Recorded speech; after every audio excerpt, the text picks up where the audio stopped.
The first time High Ambassador Kelnar Tazeri of the Elithian Conclave laid eyes on a human, she couldn't decide whether to be amused or terrified. Standing barely two-thirds her height, with no bioluminescent markings and skin as vulnerable as a newborn Cleath, the human representative looked utterly unremarkable among the elder races gathered at the Galactic Concordat. The human called himself Colonel James Harper, a military man. Though the concept seemed laughably primitive to most species present, the elder races had evolved beyond physical warfare millennia ago. Their conflicts fought through economic sanctions and cultural influence. War was for the young, the unenlightened, for species who had not yet learned the futility of violence. Yet there was something about Harper's eyes that made Kelnar uneasy. They held a depth that reminded her of the ancient Vexeri hunters her people once feared, patient predators who could remain motionless for days before striking. "We appreciate the Concordat's consideration of our petition," Harper said, his voice carrying clearly across the vast chamber despite his size. "Earth stands ready to join the galactic community." A ripple of condescending chatters and clicks echoed from the assembled ambassadors. Earth was young, barely a century into its faster-than-light capability. By cosmic standards, humans were infants, having only recently stumbled onto the galactic stage. "The petition requires further study," responded Ambassador Vorn of the Drull hegemony, his 17 eyes blinking in sequence to express skepticism. "Humans have shown concerning tendencies." Kelnar knew what he meant. The surveillance probes had documented Earth's history, a bloody chronicle of warfare spanning their entire existence. Humans hadn't evolved beyond violence. They had simply refined it. Their brief interstellar history already included the incident at Proxima Centauri, where 3 Phaeton scout ships had disappeared after attempting to claim a human colony world. "We understand your concerns," Harper replied with a thin smile. However, the incident at Proxima was a misunderstanding. The Phaeton vessels were not properly identified, and our colonists were following established protocols for unannounced visitors. Protocols that included the complete destruction of 3 vessels. Ambassador Vorn's voice dripped with disdain. "Self-defense is a fundamental right, even among the elder races," Harper said. "Or am I mistaken?" The chamber fell silent. Technically, he was correct. The Concordat's own charter guaranteed the right of self-preservation. But the ease with which humans had dispatched the Phaeton ships, a species 10,000 years their senior, had sent shockwaves through the galactic diplomatic corps. Kelnar stepped forward, her bioluminescent markings pulsing in the diplomatic pattern of mediation. "Perhaps we might benefit from understanding exactly what humans wish to contribute to the Concordat. Every species brings unique perspectives." Harper nodded appreciatively. "What we lack in age, we make up for in adaptability. Humanity specializes in solving problems others consider intractable. We can be particularly useful in delicate situations." "You offer to be mercenaries," Vorn said bluntly. "We prefer peacekeepers," Harper corrected, "and only when diplomatic avenues have been exhausted." Before Vorn could respond, the chamber's emergency alert system activated. Holographic displays materialized around the room, showing a distant sector near the galactic rim. Kelnar recognized it immediately. The Varishi Expanse, home to several developing civilizations under Concordat protection. The displays showed grainy footage of massive biomechanical structures devouring an entire moon. The structures resembled no known species, moving with terrible purpose as they systematically broke down matter at the atomic level. "The harvesters have returned," whispered Ambassador Ixel of the Solari Collective, their voice quavering. After 8,000 cycles, Kelnar felt a chill run through her 4 hearts. The harvesters were not just an enemy, they were an existential threat. Ancient and implacable, they appeared at irregular intervals to consume entire worlds, leaving nothing but stellar debris in their wake. The last incursion had cost the elder races 3 inhabited systems before the harvesters retreated to whatever dark dimension spawned them. "How long do we have?" asked Vorn, his earlier arrogance replaced by naked fear. Based on their current trajectory, they will reach the nearest inhabited world in 14 standard days, replied the Concordat's AI coordinator. We should evacuate immediately, said another ambassador. Preservation protocols dictate, and sacrifice another world. Kelnar interrupted. How many more systems will we surrender before we stand our ground? The combined fleets of the elder races could not stop them before. Ixal said softly. What has changed? All eyes slowly turned to Harper, who stood studying the holographic display with unnerving calmness. He hadn't shown surprise or fear at the appearance of a threat that made even the eldest races tremble. Colonel Harper, Kelnar said carefully, are you familiar with the entities we call harvesters? We've studied the historical records you shared, he replied. Biomechanical entities with hive mind characteristics capable of converting matter directly into energy, highly adaptable and apparently immune to conventional weapons. He paused. Fascinating design. Design. Vorn sputtered. They are a plague. A cosmic horror. Harper shrugged.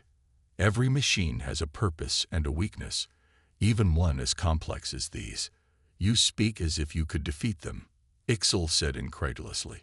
Harper touched his communication device, and a holographic image appeared beside him.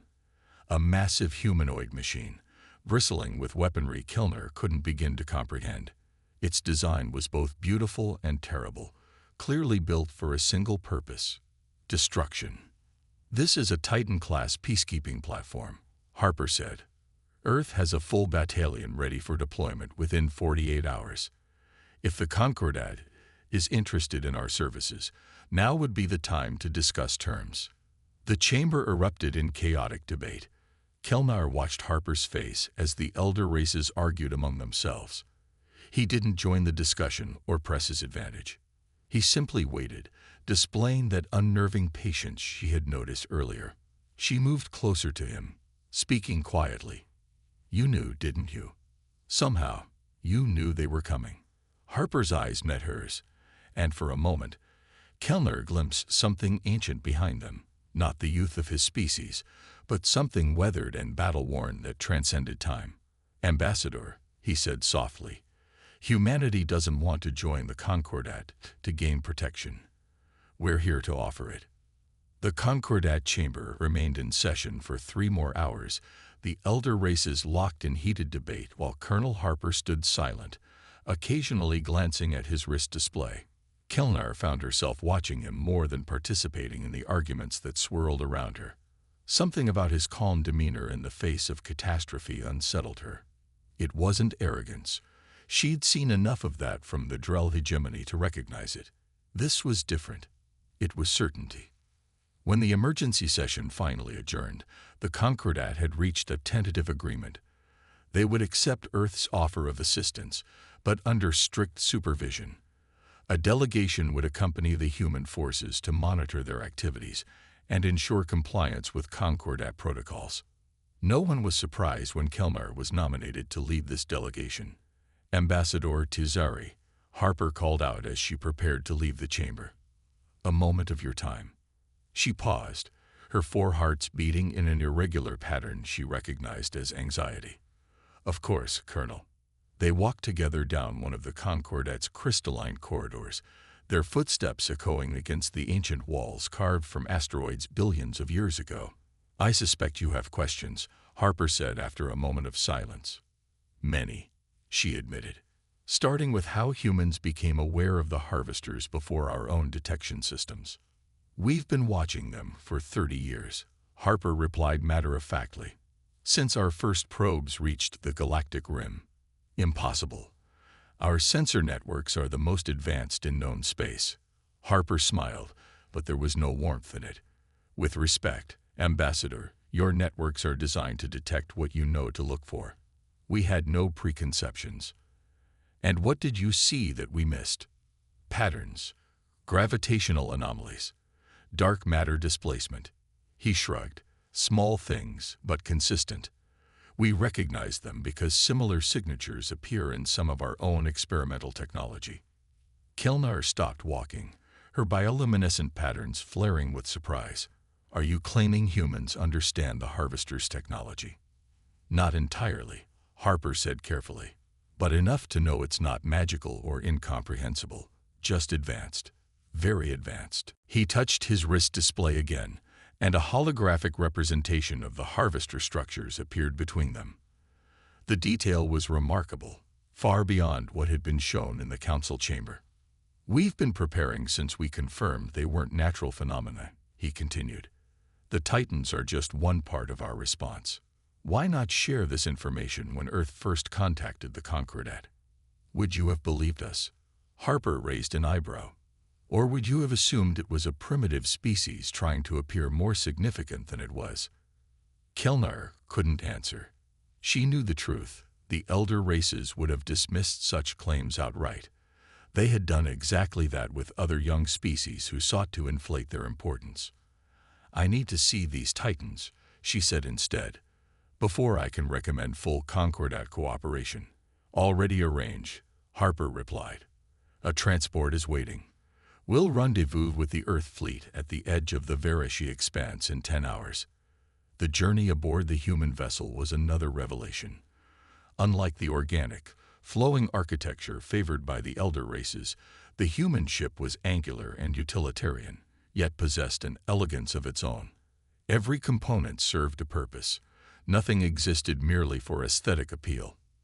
The crew moved with precision that reminded Kelnar of the legendary Cronus mechanics, a species so attuned to time that they could predict events seconds before they occurred. But these were just humans, young, mortal, and by all accounts, unremarkable. What drove them to such efficiency? Captain Lin Chen, the vessel's commander, provided a tour that answered some questions while raising others. The weapons systems alone were unlike anything the Concordat's arsenal. Not necessarily more advanced, but fundamentally different in approach. Your technology seems designed specifically for warfare, Kelnar observed as they passed through the ship's command center. Defense, Captain Chen corrected, her expression neutral. There's a distinction. Is there? The Concordat's philosophy holds that true civilization moves beyond the need for such tools. Chen exchanged a glance with Harper before responding. With respect, Ambassador, we've found that philosophies tend to evolve when faced with extinction. The Harvesters don't seem interested in cultural exchange. Before Kelnar could reply, a tactical officer approached. Captain, we're receiving a distress signal from the Niberi colony in Sector 47. It's on the direct path to the primary Harvester incursion. The Niberi. Kelnar's bioluminescence pulsed with alarm. They're a pre-spaceflight species under Concordat protection. Population of nearly 3 billion. Time to intercept? Captain Chen asked sharply. 6 hours at maximum velocity, the officer replied. But the Harvesters will reach them in 4. Then we push the engines, Chen said without hesitation. Alert engineering. Combat stations. The sudden flurry of activity caught Kelnar off guard. The humans moved with practiced precision, as if they had rehearsed for this exact scenario. The fleet won't reach us in time, Harper said quietly. We'll have to engage alone. One ship against the Harvesters. Kelnar couldn't keep the disbelief from her voice. Even your Titans. We have other options, Harper interrupted. He turned to Captain Chen. Ready the lance. Chen's expression changed subtly, a tightness around her eyes that Kelnar interpreted as concern. Authorized for deployment. Full presidential authorization, Harper confirmed. Code sequence is already being transmitted. Kelnar followed them to a secured section of the vessel she hadn't seen during the tour. The security protocols were extensive, requiring multiple biometric confirmations before the heavy doors parted to reveal a chamber dominated by a singular device. It didn't look like a weapon. It resembled nothing so much as a shard of darkness, a tear in reality about 2 meters in length, suspended in a containment field of shifting energy patterns. Looking at it made Kelnar's eyes hurt, as if the object existed partially in dimensions her biology wasn't equipped to perceive. What is this? She whispered. We call it the Lance of Dawn, Harper said. Reverse engineered from fragments we found in the Oort cloud. We believe it's harvester technology, or possibly designed to counter them. We're still learning its capabilities. You're using technology you don't fully understand. Sometimes understanding comes through application, Chen said quietly. Theory only takes you so far. Kellner felt a chill that had nothing to do with the chamber's temperature. The Concordat would never approve of this, which is why we didn't seek approval, Harper replied, his gaze still fixed on the lance. Some decisions can't wait for committee consensus, Ambassador. The Niberi certainly can't. You risk more than this mission, Kellner warned. If the Concordat discovers you've deployed unknown technology, then they can revoke our petition after we save 3 billion lives. Harper finished. He finally looked at her, and again she saw that ancient quality in his eyes. What would you do in our position, Ambassador? Follow protocol while a civilization burns, or act with the tools at hand? It was a question Kellner had never been forced to confront in her 2 centuries of diplomatic service. The elder races had protocols, traditions, and carefully considered responses for every scenario. But as the ship accelerated toward a desperate confrontation, she wondered if those traditions had become chains rather than guidance. How can I help? She asked finally. The surprise on Harper's face was brief but genuine. Then he nodded, his expression shifting to one of grim determination. We'll need a direct channel to the Niberi leadership, he said. They need to prepare their people. What's coming will be unlike anything they've experienced. And what exactly is coming, Colonel? Harper glanced at the lance, its impossible darkness seeming to absorb the light around it. Honestly, Ambassador, I'm not entirely sure. But whatever happens, the harvesters will know that humanity has entered the game. The human vessel cut through space like a predator, its engines pushed beyond safety parameters as Captain Chen's crew worked feverishly to reach the Niberi colony. Kellner had established communication with the planet's leadership council, though explaining the situation to a pre-spaceflight civilization had proved challenging. How do you tell a species that has never left their atmosphere that cosmic horrors are descending upon them? They don't fully comprehend, she admitted to Harper as they monitored the incoming telemetry. They understand danger, but not at scale. Few do until they witness it, Harper replied, studying the tactical display where several ominous signatures approached the Niberi homeworld. We're still 30 minutes out. Too long. Kellner's bioluminescence dimmed with dread. Then we failed before we've begun. Not necessarily. Harper turned to Captain Chen. Deploy the drones. Chen nodded sharply, launching reconnaissance swarm. From the bow of the vessel, dozens of small unmanned craft shot forward, accelerating to speeds that would have liquefied any biological pilot. Kellner watched in fascination as the drones formed a perfect lattice pattern, each one boosting the other's signals to create a unified sensor net. They'll reach the Niberi system in 6 minutes, Chen reported. We'll have eyes on the situation. And more importantly, Harper added, they'll distract the harvesters, even if just for a few minutes. They're programmed to emit energy signatures mimicking capital ships. Kellner looked at him with new understanding. You're hoping to confuse them. Every minute counts, Harper said. The lance needs time to power up fully, and we need to be closer. In the ship's secure chamber, technicians worked on the Lance of Dawn, its containment field now pulsing with an eerie rhythm. Chief Engineer Reyes, a compact woman with weathered hands and calculating eyes, made continuous adjustments to the equipment. The problem isn't generating power, she explained when Kellner inquired. It's controlling the reaction once it starts. This technology, it doesn't follow conventional physics. Then how can you possibly wield it? Ray smiled grimly. Very carefully, Ambassador, and with a healthy appreciation for Murphy's Law. Before Kellner could ask what Murphy's Law was, the drone swarm reached the Niberi system, and the command center screens filled with incoming data. The images struck Kellner like a physical blow. The harvesters had already begun their work. 3 massive biomechanical structures, each larger than a small moon, hovered in the outer atmosphere of the Niberi homeworld. Tendrils of dark energy reached down through the clouds, creating vortices that pulled matter upward.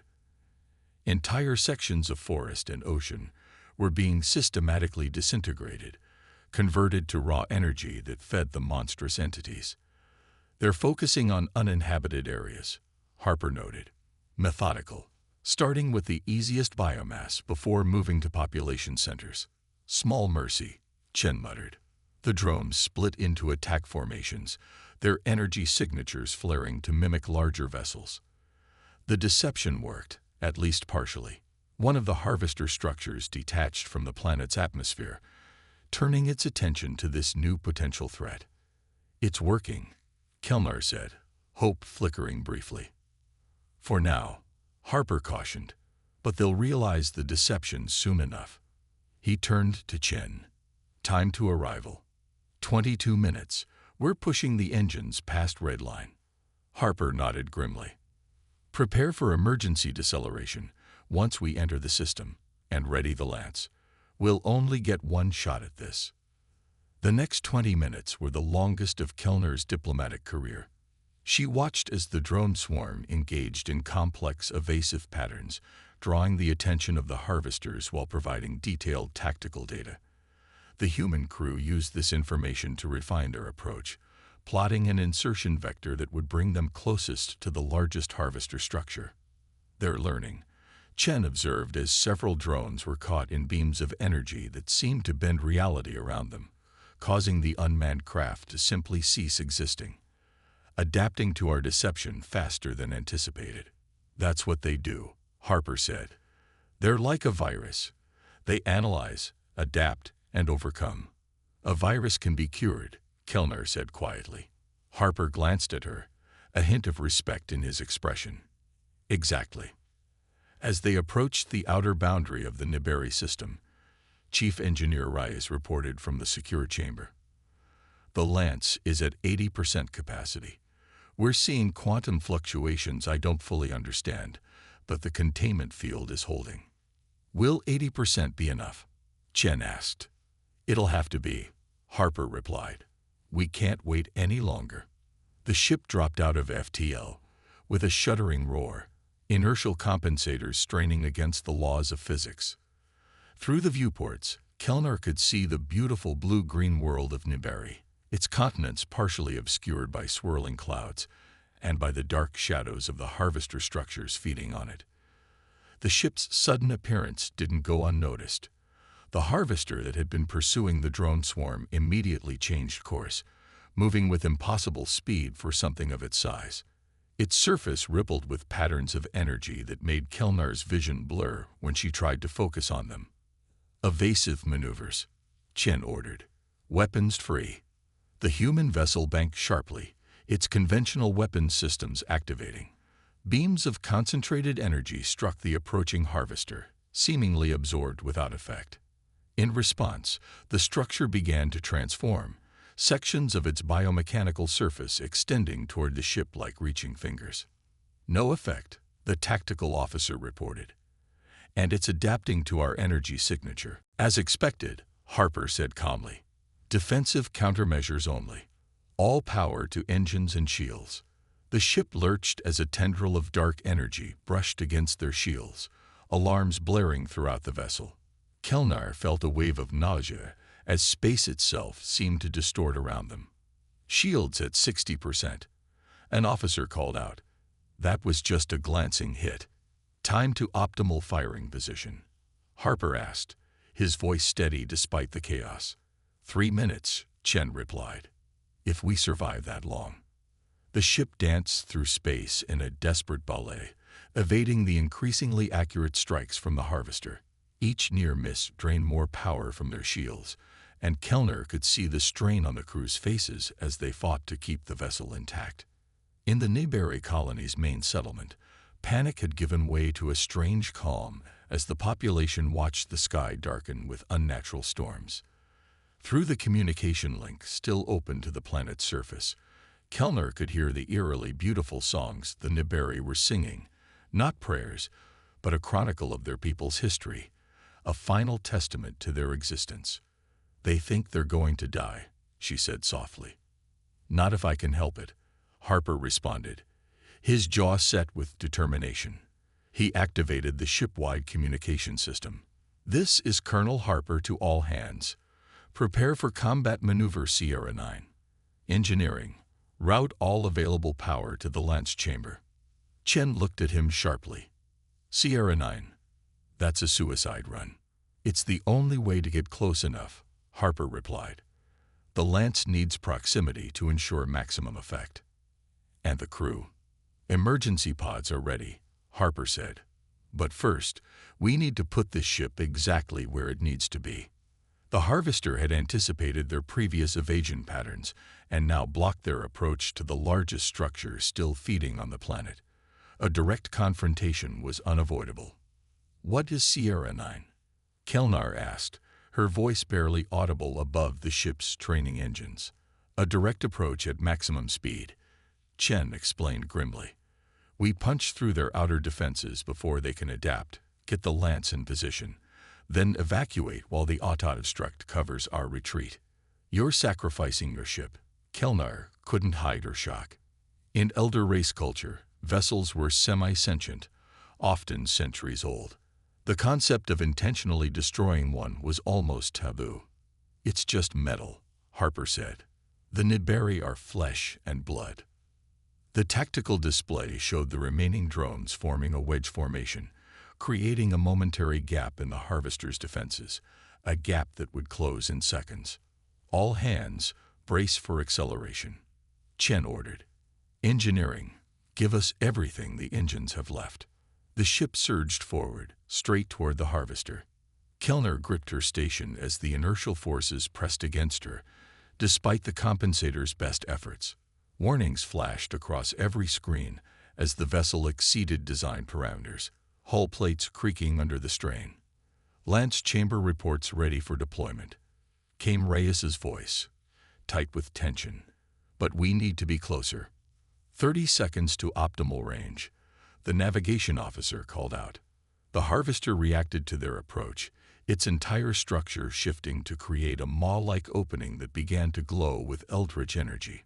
Whatever defensive measure it was preparing would likely vaporize the human ship instantly. They're charging some kind of weapon. The tactical officer shouted. Stay on course, Harper ordered. Divert all shield power to the forward arrays. Colonel, Kelnar said urgently as the monstrous structure loomed larger on the view screen. Even if this works, even if the lance destroys this Harvester, there are still 2 more, and an entire fleet of them approaching. Harper turned to her, and in his eyes she saw not fear, but absolute conviction. Ambassador, humanity didn't build just one lance. The ship shuddered as the outer edge of the Harvester's energy field made contact with their forward shields. Alarms screamed across the bridge as systems began to fail. 15 seconds to optimal range, navigation reported. Voice cracking. Lance power fluctuating. Reyes called from engineering. The proximity to the Harvester is affecting the containment field. Hold it together, Harper said, his voice carrying across all channels. Just a few more seconds.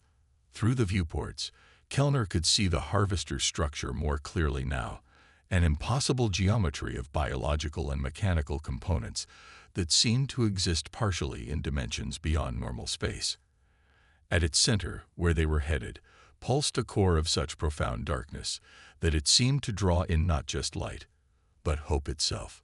10 seconds to optimal range, came the countdown. The Harvester's maw finished charging, the energy within it now a blinding point of anti-light. 5 seconds. The Lance of Dawn's containment field began to destabilize, warnings blaring from the secure chamber. 3 seconds. Harper locked eyes with Kelnar one last time. Whatever happens next, Ambassador, remember this. Humanity doesn't start fights. We finish them. Impact imminent. The moment stretched into infinity as the human vessel and the Harvester entity converged. Kelnar closed her inner eyelids, certain that oblivion awaited them all. Then came a sound that defied description, neither mechanical nor organic, but something that existed at the boundary between realities. The Lance of Dawn activated, not with the controlled release the engineers had planned, but with a cascading resonance that rippled through the ship's structure. Containment breach. Rays screamed over the comm. The lance is reacting to the harvester's energy signature. The ship shuddered violently, artificial gravity fluctuating wildly. Through the viewport, Kelnar witnessed something impossible. The lance's dark energy wasn't just striking the harvester, it was communicating with it. Patterns of light and anti-light flowed between the two, a language written in fundamental forces. "Pull back," Chen ordered, but the helm didn't respond. The ship hung suspended in space, caught in some kind of energy tether between the lance and the harvester. Harper stared at the readings on his console, his expression shifting from determination to shock. "This isn't an attack," he said quietly. "It's a handshake." Before anyone could question him, every screen on the bridge flickered and went dark, replaced by symbols that scrolled too quickly for comprehension. The ship's eye attempted translation, but the process kept breaking down. "What's happening?" Kelnar demanded, fighting against a wave of vertigo as reality seemed to flex around them. "It's older than we thought," Harper said, his voice distant, as if speaking from a trance. "Much older." The largest harvester structure began to transform, its outer layers peeling back to reveal a core configuration that sent chills through Kelnar's 4 hearts. The pattern was unmistakable, a perfect match to ancient temple carvings found on her homeworld, structures dating back before her species had achieved sentience. "Guardians," she whispered, ancestral memory stirring deep within her genetic code. They were called the Guardians. Harper turned to her sharply. "What do you know about them?" Before she could answer, a new presence manifested on the bridge, not physically, but as a matrix of light and shadow that coalesced into a form that resembled both everything and nothing. When it spoke, the words bypassed their ears and appeared directly in their minds. "The cycle returns as predicted," it communicated. "The breach approaches. The harvesters reconfigure to primary function." Chen's hand moved instinctively to her sidearm, though what good a physical weapon would do against this entity was questionable. "Identify yourself," Harper demanded, somehow maintaining his composure. "This collective serves as guardian arbiter of this sector," the entity replied. "Your primitive defense measure," an impression that clearly referred to the lance. "Carries old signature. Unexpected. Protocol adjustment required." The tactical display reactivated, showing not just the Niberi system, but a vast swath of the galaxy. Red markers appeared throughout, hundreds of them, moving in coordinated patterns toward a central point deep in uncharted space. "Breach imminent," the entity continued. "Harvester protocol was resource collection for barrier reinforcement. Your interference has compromised preparation." Harper stepped forward. "What breach? What barrier?" The entity's form pulsed, and new images appeared, something vast and ancient pressing against the fabric of reality itself, a predator from beyond dimensional boundaries. Kelnar couldn't comprehend its true nature, only that it inspired primal terror unlike anything she had ever experienced. "The Elder Darkness returns," the entity stated simply. "As it has every cycle. The harvesters prepare, the barrier must hold." Realization dawned on Harper's face. "You're not destroyers," he said slowly. "You're building something." "Correct. Matter conversion necessary for barrier integrity." Kelnar felt sick as she understood the implications. "You sacrifice entire worlds to build this barrier." "Sacrifice necessary. Alternative is extinction of all." The ship's sensors suddenly detected new energy signatures, massive and unmistakable. Through the viewport, space itself seemed to tear open as dozens of portals materialized throughout the system. Through them came vessels of human design, but on a scale that dwarfed anything Kelnar had seen before. Titan-class warships, just as Harper had described in the Concordat chamber, their hulls bristling with weapons, and each carrying multiple lances. "The fleet," Harper said, and there was something in his voice Kelnar couldn't identify. Relief, but also something darker. "Right on schedule." "You knew," she accused. You knew what the harvesters really were. Harper's expression was unreadable. We suspected. We didn't know for certain until now. The entity's presence expanded, encompassing the entire bridge. Human collective possesses old knowledge. Unexpected. Concerning. We found the archives, Harper said to the entity, deep beneath Mars. Records of the previous cycle. The tactical display updated again, showing the approaching human fleet forming a precise geometric pattern around the Niberi system, not attacking the harvesters, but taking up positions alongside them. Colonel, Chen said cautiously, what exactly are we doing here? Harper's gaze remained fixed on the entity. Making a better deal, he replied. Because there's one thing the archives made very clear about the Guardians and their barrier. He stepped closer to the manifestation of light and shadow. There's always an alternative to sacrifice. You just stopped looking for it a long time ago. The Guardian Arbiter's presence flickered, its matrix of light and shadow pulsing with what could only be described as uncertainty. Alternative protocols were explored for 7 million cycles. All failed. Sacrifice is necessary. Necessary but inefficient, Harper countered. Your barrier requires enormous energy you harvest from entire worlds. But what if there was a way to generate comparable power without destroying civilizations? The entity remained silent, but Kellner sensed its attention intensifying. She glanced at the tactical display where the human fleet had completed its formation. 12 Titan-class vessels arranged in a perfect dodecahedron pattern around the Niberi system, with the 3 harvester structures at key vertices. Show it, Harper commanded, and Captain Chen transmitted a sequence of codes to the fleet. The space between the human vessels began to shimmer as each deployed a Lance of Dawn, the mysterious technology now working in concert. The energy patterns they generated linked ship to ship, creating a web of dark energy that pulsed with increasing intensity. The Mars archives contain more than warnings, Harper explained, addressing both the Guardian and Kellner. They included alternative barrier designs, prototypes abandoned because they required coordination your kind couldn't achieve alone. The Guardian's form contracted slightly. Coordination requires unified purpose. Species resist unification. Not all species, Harper said. Humanity unified when we understood what was at stake. Every Titan out there represents a nation of Earth, working together instead of against each other, something we've rarely achieved in our history. The web of energy between the human ships stabilized, creating a spherical field that encompassed the entire system. At specific nodes where the harvesters positioned themselves, the energy intensified, creating apertures that revealed glimpses of something beyond normal space, the barrier the Guardians had maintained for millions of years. The Concordat rejected these designs. Kellner asked, pieces falling into place. Harper shook his head. They never found them. The archives were sealed in a dimensional pocket that only opened when humanity reached a certain technological threshold. We weren't chosen randomly. We were the contingency plan. The Guardian Arbiter expanded again, its presence filling the bridge.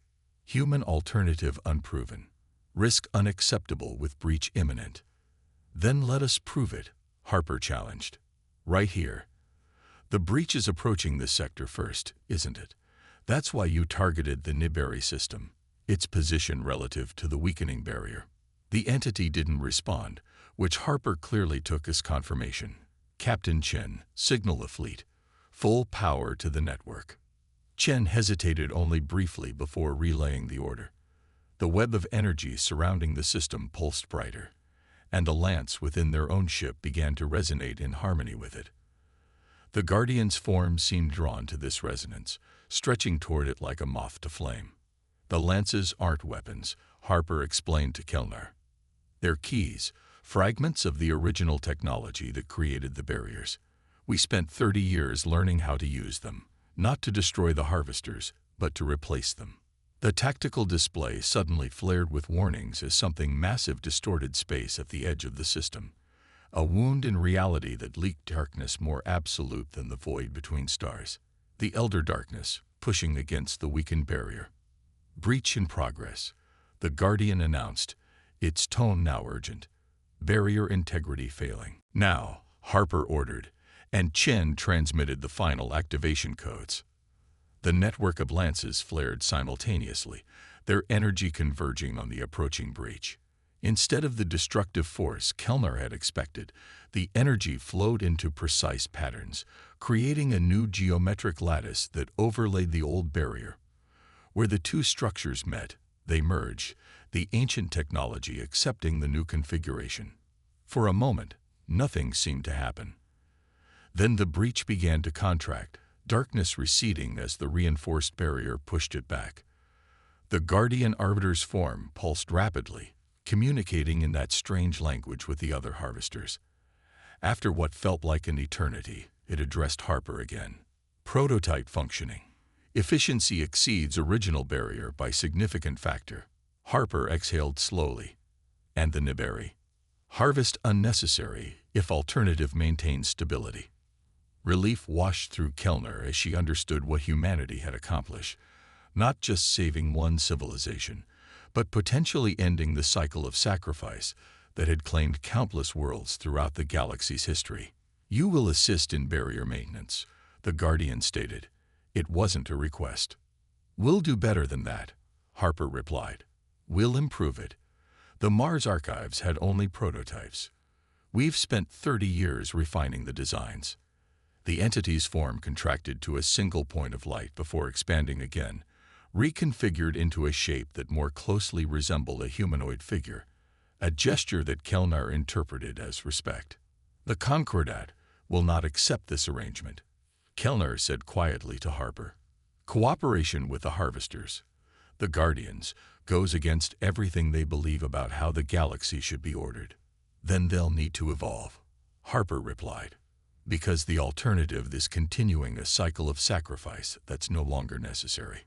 The Guardian Arbiter's presence began to fade from the bridge as it returned to its primary form.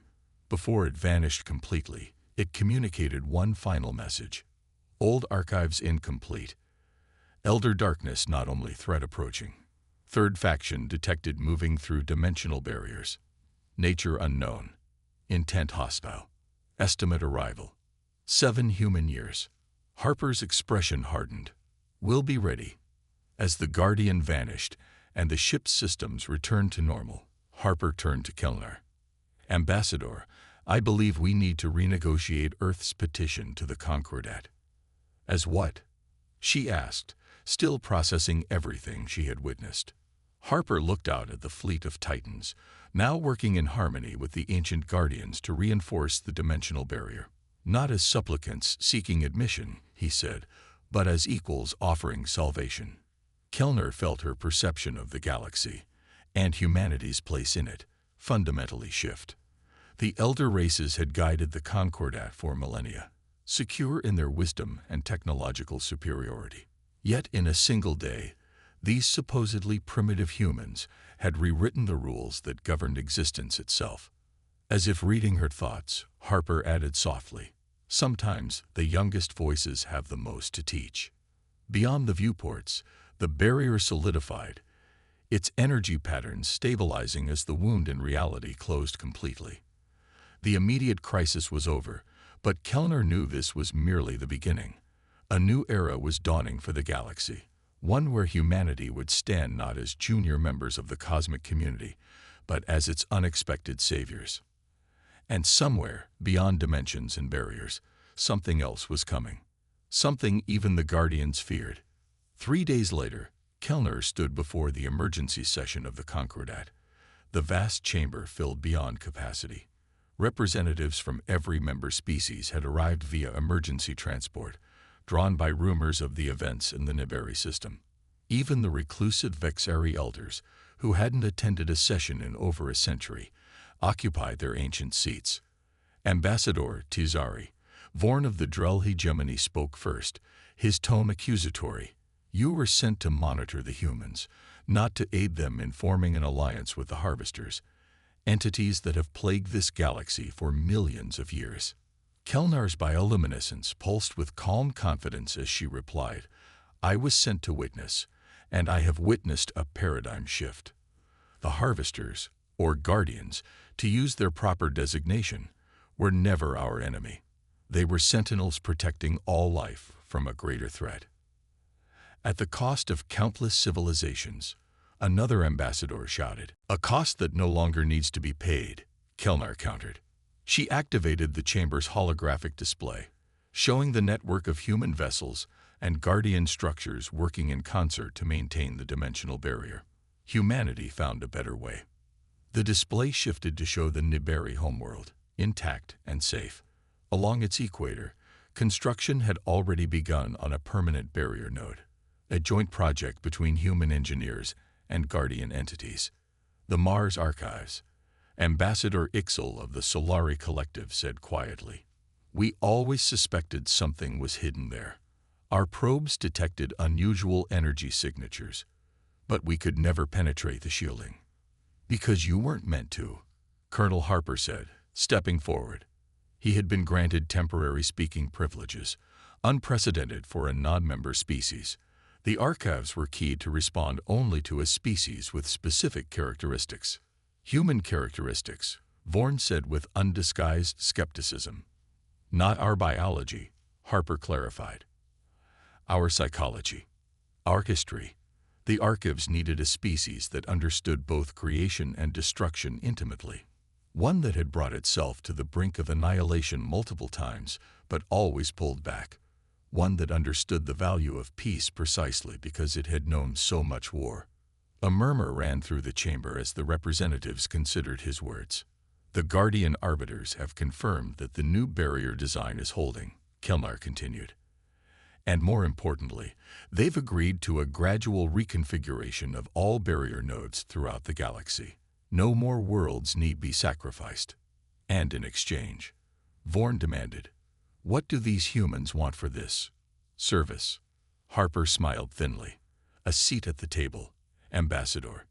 Nothing more, nothing less.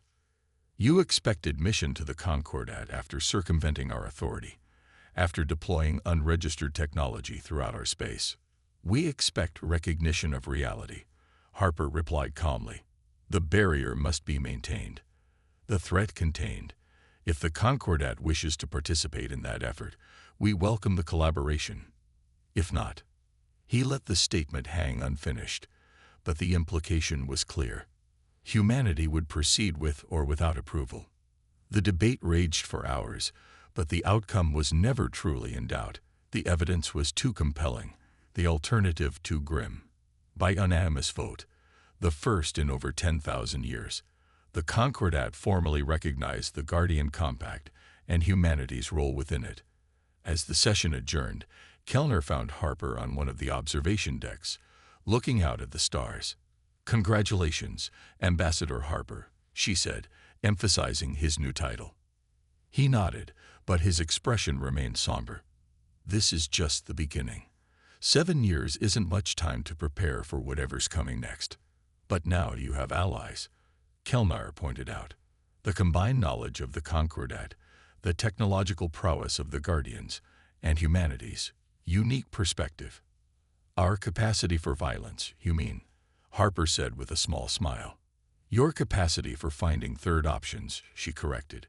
"When faced with an impossible choice between surrender and sacrifice, you found another path." Harper turned from the viewport to face her fully. "The elder races have wisdom we can't match, experience we can't replicate. But sometimes youth has advantages of its own. Such as, we haven't learned what's impossible yet," he said simply. "So we try things that shouldn't work." Kelnar's bioluminescence rippled with amusement. "The Concordat will never be the same now that humanity has joined." "Good," Harper replied. "Stagnation is a luxury none of us can afford anymore." As they stood together looking out at the ancient stars, Kelnar reflected on how quickly the cosmic order had shifted. The elder races had guided the galaxy for millions of years, secure in their wisdom and superiority. Yet it had taken this young, brash species to reveal the truth that had been hidden in plain sight. That evolution never stops. That adaptation is not just a biological imperative, but a cosmic one. The Guardians would continue their vigil. Humanity would build its steel behemoths, and the elder races would contribute their ancient wisdom. Together, they would face whatever emerged from beyond the dimensional barriers. And when that day came, the galaxy would be ready.